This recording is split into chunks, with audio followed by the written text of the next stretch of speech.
কুলে কি হবে তোমার গো না পেলে খোদার রহমত গো চাও যদি পেতে ওই জান্নাত গো নামাজ ছাড়া সবই যে বেকার গো। একটু মন দিয়ে শুনবেন, আল্লাহর ঘর আছে সামনে। আল্লাহ বলছে বান্দা নামাজ পড়তে হবে, সর্বদাই বান্দার হিসাব নেওয়া হবে নামাজ থেকে। আমি হই না কেন, আপনারা হন না কেন, কারোর জন্য ছাড় নেই। চলুন আল্লাহ সেই নামাজের জন্য কি বলছে একটু মন দিয়ে শোনান। দুই কুলে কি হবে তোমার গো না পেলে খোদার রহমত গো চাও যদি পেতে ওই জান্নাত গো নামাজ ছাড়া সবই যে বেকার গো।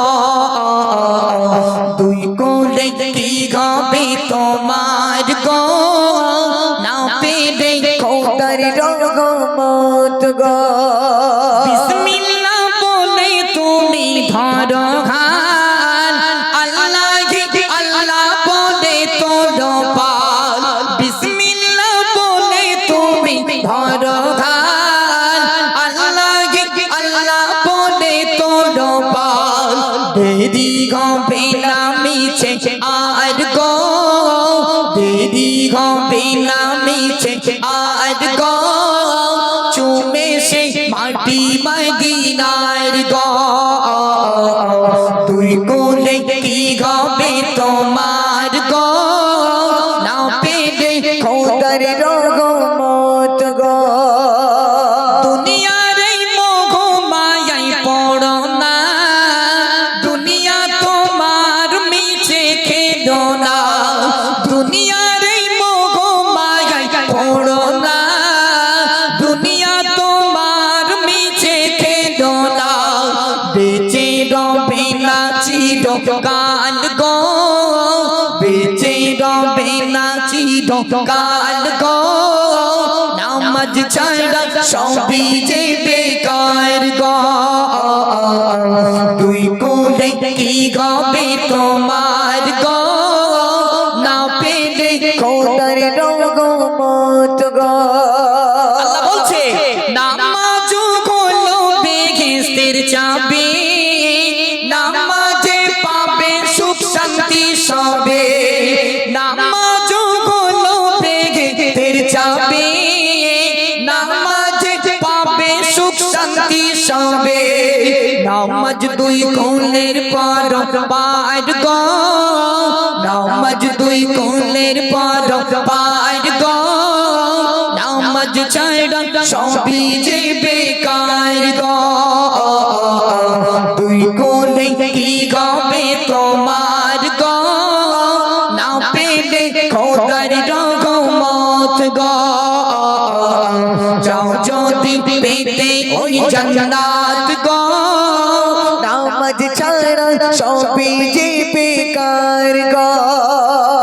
জান্নাতের আশা করো কি করে খোদার ইবাদত বন্দেগি ছেড়ে। জান্নাতের আশা করো কি করে খোদার ইবাদত বন্দেগি ছেড়ে। মরণকে করে নাও শরণ গো মরণকে করে নাও শরণ গো নামাজ ছাড়া সবই যে বেকার গো। দুই কোলে কি হবে তোমার গো না পেলে খোদার রহমত গো। আল্লাহ বলে আমার বান্দা শোনো না খোদার হুকুম নামাজ ছেড়ো না।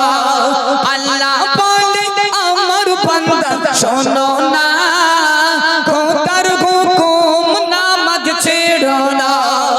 এমডি মতিউর বলি শোনো না এমডি মতিউর বলি শোনো না নামাজ তোমার জান্নাতেরই ঠিকানা। দুই কোলে কি হবে তোমার গো না পেলে খোদার খোদার রহমত গো চাও যদি পেতে ওই জান্নাত গো নামাজ ছাড়া সবই যে বেকার গো নবীজির একজন সাহাবা ছিল নামটি তাহা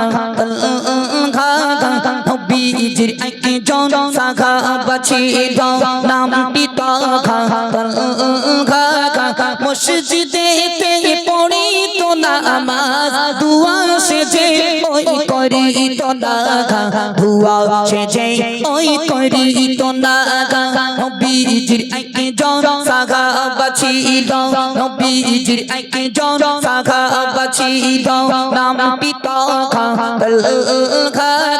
মসজিদেতে পড়িত নামাজ দুয়া সেজে ওই করিত না দুয়া সেজে ওই করিত না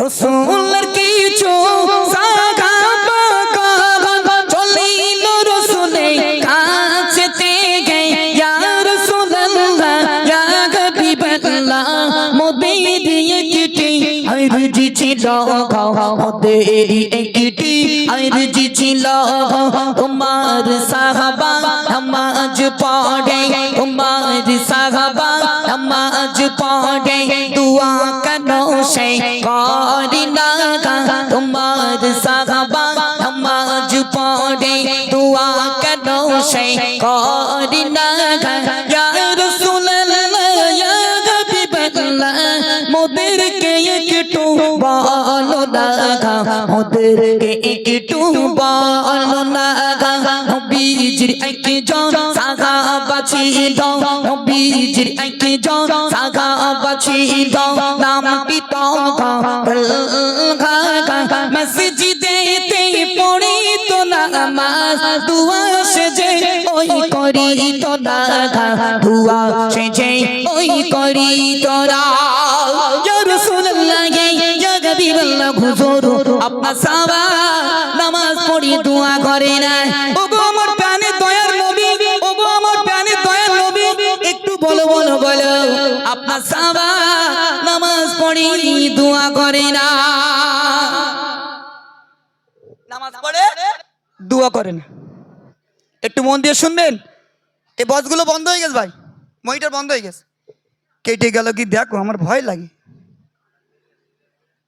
মনিটর কোনো খুব চাঙ্গা মনিটর চলো নামাজ পড়ে দুয়া করে না ও বাপ একটু মন দিয়ে শুনুন আমার নবী আপনার নবী দো জাহানের বাদশা এক মুহূর্ত দেরি করলেন না সাউন্ডম্যান একটু তাড়াতাড়ি চলে এসো ভাই নবী পাক এক মিনিট তো দেরি করলেন না সাহাবাদেরকে তালহা রাদিয়াল্লাহু তাআলা আনহুর বাড়িতে পাঠিয়ে দিলেন বলে যাও সাহাবাকে গিয়ে তালহা গিয়ে খবর দাও গিয়ে বলো বন্ধ হয়ে গেছে গিয়ে বলো নবী পাক তোমাকে ডাক দিয়েছে আবার হচ্ছে নবী পাক তোমাকে ডাক দিয়েছে বাপেরা মায়েরা একটু মন দিয়ে শুনুন সেদিন কি ঘটনা ঘটেছিল আমাদের ঘরের গিন্নিগুলো কেমন আর ওই তালহা রাদিয়াল্লাহু তাআলা আনহুর স্ত্রী ছিলেন তাদের স্বামী স্ত্রী খাওয়া হতো না মায়েরা এতটাই কষ্ট ছিল এমডি মতিউর রহমান কি লিখছে মন দিয়ে শুনুন রাসূল বলিল ও গো সাহাবা যাও না তলে বাড়িতে গে রাসূল বলিল ও গো সাহাবা যাও না তলে বাড়িতে গে গিয়ে যে বলো ও গো তলে রাসূল তোমাকে ডেকেছে রাসূল তোমাকে ডেকেছে গলি ঘাত কোন দৌড়ে দৌড়ে গলি ঘাত কোন দৌড়ে দৌড়ে রাসূল কাছে আসিল যাই রাসূলুল্লাহ ইয়া হাবিবাল্লাহ আমাকে আপনি ডেকেছে আমাকে আপনি ডেকেছে নবীজির একজন সাহাবা ছিল নবীজির একজন সাহাবা ছিল নামটি তাহা মসজিদেতে পড়িত নামাজ দুয়া সেজে ওই করিত না দুয়া সেজে ওই করিত না স্ত্রী বলো সব সাহাবারা নালি দিয়েছে, তুমি নাকি নামাজ পড়ো দুয়া করো না। বাপেরা মায়েরা গজলের দিকে ফলো করবেন, আবার বন্ধ হয়ে গেছে। নামাজ পড়ো দুয়া কেন করো না? তখন মায়েরা সব সাহাবাদের সামনে তালেহা রাদিয়াল্লাহু তাআলা আনহু তিনি ঝরঝর করে কাঁদছে, আর সব সাহাবারা মজুদ রয়েছে। সেখানে কি বলছে একটু মন দিয়ে শুনুন। হয় না কেন ভাই? আবার হচ্ছে একটু উচ্চ কণ্ঠে তাকবীর দাও, না রে তাকবীর তাকবীর, হ্যাঁ একটু ভোল্টেজ দাও। চলো মায়েরা, এবার তালেহা রাদিয়াল্লাহু তাআলা আনহু সাহাবাদের সামনে এবং দয়ার নবীর সম্মুখে কাঁদছে, আর কি বলছে মন দিয়ে শুনুন।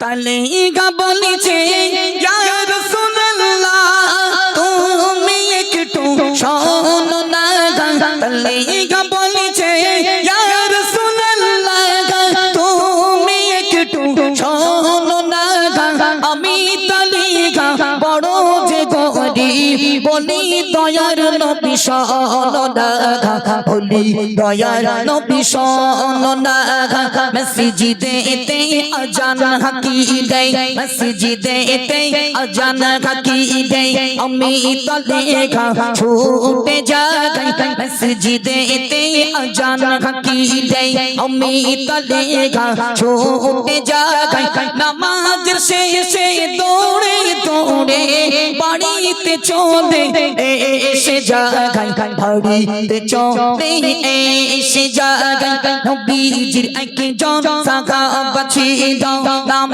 পিতা তালহা, মসজিদেতে পড়িত নামাজ দুয়া সেজে ওই করিত না, দুয়া সেজে ওই করিত না,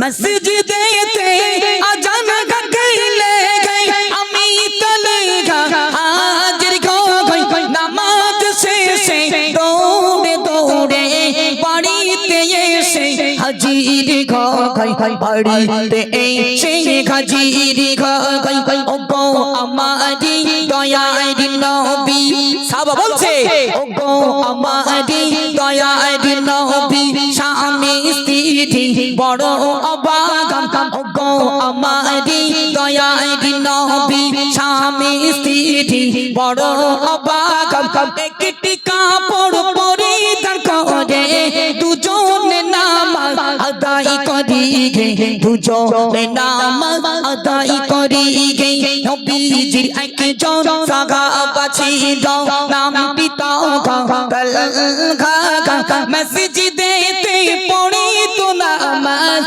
দুয়া সেজে ওই করিত না, দুয়া সেজে ওই করিত না, ইয়া রাসূলুল্লাহ ইয়া হাবিবাল্লাহ হুজুর আপনার সাহাবা আমি বড় গরীব, আমরা স্বামী স্ত্রী খাওয়া হয় না, স্বামী স্ত্রী খাওয়া হয় না, আমার স্ত্রীটা উলঙ্গ হয়ে একটা গদ্দর ভিতরে বসে থাকে, আমি স্ত্রী কাপড় কানা নিয়ে দৌড়ে দৌড়ে দৌড়ে মসজিদে নামাজ পড়তে যাই, ওগো আমার দয়ার নবী বেয়াদবি নেবেন না, সাহাবারা নামাজ শেষে দুয়ায় হাজির হয়ে যায়, আমি তালেগা নামাজ পড়ি দুয়া করি না, দৌড়ে দৌড়ে দৌড়ে দৌড়ে বাড়িতে চলে আসি, কাপড়খানা খুলে রেখে আমি আবার গদ্দর ভিতরে ঢুকে পড়ি, ইয়া রাসূলুল্লাহ ইয়া হাবিবাল্লাহ হুজুর ওই কাপড়টা পরে আমার স্ত্রী নামাজ আদায় করে, একটু জোরে বলুন না সুবহানাল্লাহ।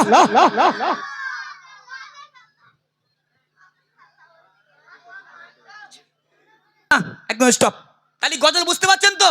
তাহলে হ্যাঁ কাঁদছে, ও নবী আমাদের বস্ত্র একটা, আমরা স্বামী স্ত্রী দুজন নামাজ পড়ি, আমার স্ত্রী উলঙ্গ হয়ে গর্তের ভিতরে বসে আছে, আমি স্ত্রী কাপড়খানা নিয়ে দৌড়ে দৌড়ে মসজিদে নামাজ পড়তে যাই, আবার দৌড়ে দৌড়ে বাড়ি আসি, কাপড়টা খুলে রেখে আমি গর্তের ভিতরে ঢুকে যাই, আমার স্ত্রী গর্ত থেকে বার হয়ে ওই কাপড়টা পরে নামাজ আদায় করে, ইয়া রাসূলুল্লাহ ইয়া হাবিবাল্লাহ হুজুর বিয়াদবি নেবেন না, আমি এজন্য নামাজ পড়ি দোয়া করি না, আমার স্ত্রীর নামাজটা যেন কাজা না হয়ে যায়, একবার জোরে বলুন না সুবহানাল্লাহ।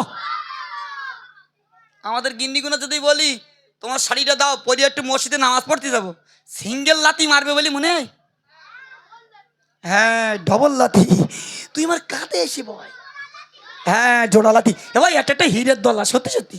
হ্যাঁ তোরা বড় হলে ভালো ব্যবসা করতে পারবি, ঠিক আছে। হ্যাঁ যাক জি, আমাদের মায়েদের শোকেজে শাড়ি ধরে না ও মা, তাও যে ঈদ আসে আবার আমাদের পিঠে তেল মাখায়, একটা শাড়ি দাও, দিলি ভালো, না দিলি বাড়ি বাস পড়বে, শাড়ি দিতেই হবে, দিলি ভালো না দিলি বাস পড়বে।